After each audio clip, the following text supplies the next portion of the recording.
প্ৰাথমিক বিদ্যালয় যৌথভাবে আমি শিক্ষক দিবস পালন কৰিবৰ কাৰণে চৰকাৰে নিৰ্দেশ দিছে সেই মৰ্মে আমি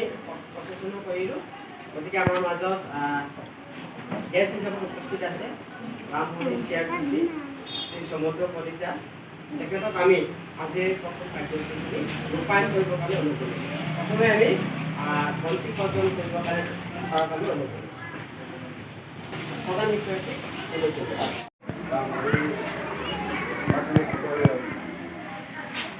SMC Martino,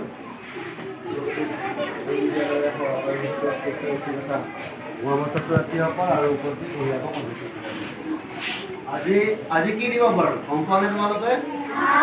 কি দিব শিশু দিব এই শিশু দিব কাৰ স্মৃতিত উদযাপন কৰা হয় জৱাহৰলাল নেহৰু তেওঁ কোন আছিলে যদি এটা বাক্যত ক'ব লগা হয় তেওঁ কোন আছিলে জৱাহৰলাল নেহৰু কোন আছিলে তেওঁ ভাৰতৰ স্বাধীন ভাৰতৰ প্ৰথম প্ৰধানমন্ত্ৰী আছিলে নহয় জানো তেওঁ এগৰাকী স্বাধীনতা সংগ্ৰামী আছিলে হয় নাই আৰু তেওঁ শিশুসকলক অত্যন্ত মৰম কৰিছিল হয় নাই তেওঁ স্বাধীনতা সংগ্ৰামত মহাত্মা গান্ধীৰ লগত আমি জানো মহাত্মা গান্ধীৰ অৱদান নহয় জানো মহাত্মা গান্ধীৰ লগতেই তেওঁ যথেষ্টখিনি স্বাধীনতাৰ কাৰণে কাৰাবাস পাতিছিলে বা অন্যান্য ত্যাগ স্বীকাৰ কৰিবলৈ বাধ্য হৈছিলে আৰু